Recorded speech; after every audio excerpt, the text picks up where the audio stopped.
So for today's video mga idol, so nagpalupad tawag drone dito sa Lamak, Pinamungahan mga idol, no.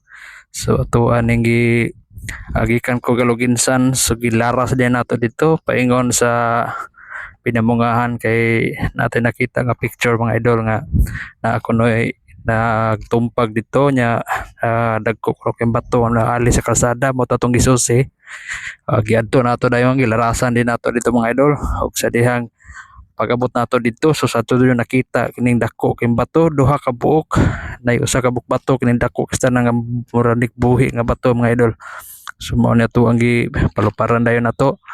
Nya mentras nagpadong pa mi didto mga idol, so nakita to na mo nga nga heavy equipments naapsa na mo dito sa ubos nga bahin, no. Paingon siya diha sa dapit diin nga natumpag, no, na landslide kining dako kaayo nga bato pa mga idol, no. Dako pa ni siya sa bakho nga nagkuan o tan-awa makita ninyo sa ato ang video nga puti gining dakuan na ali jud sa kalsada, dili jud kaagi ang ilahang mga heavy equipments mga idol.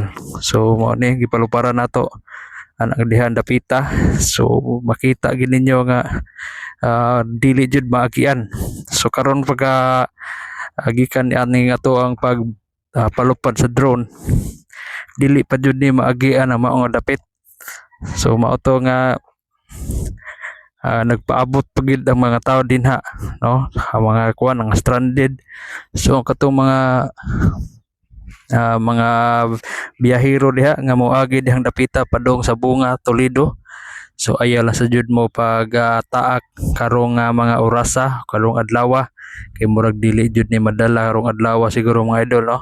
Dili ni madala guyod, makita ninyo sa tong drone videos ang bakho nga nasa tapad.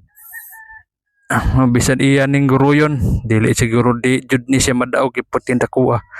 May tag-usara, duha pa jud ni kabuok nagtapad.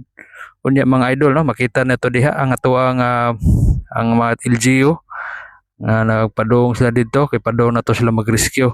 So sa kining part makita na to diha mga idol unsa nga sitwasyon.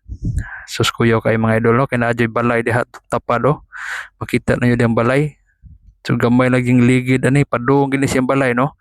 So ang kining dako kayo nga bato nga buhi man mga idol, oh. Makita ninyo diha. Mao na siya nagpugong anang dako kaayo nga napod sa kilid. So naay mga tao dihan dapita, mga trabahante sa mga LGU Pinamungahan, no. So naa sila ilahang hinahinayan og tibhang ang kanang bato nga dako kaayo. Nagamit sila jackhammer nga, no, ilahan ang pikason. So makita ninyo diha nga puting gahi siguro na drillon, tanawa gagmay pa kayo ng tipak mga idol. Buhi mo guning batuha mga idol. Nakita na to diha. Nya kanina dako sa likod, amoro siguro na mo dali-dali sigurong matangtang ba. No, sa mga biyahero na to diha paingong bunga. So ayaw lang sa duyod mo agi ng dapita kay matanggong gyud mo babalik gyud mo sa agi mga idol, no. Nya amping lang, ride safe. I hope nga okay ra mo diha mga idol, no. Basta ayo jud mo gagi dihan dapita karong mga adlaw kay mas stranded yung balik mo sa agi.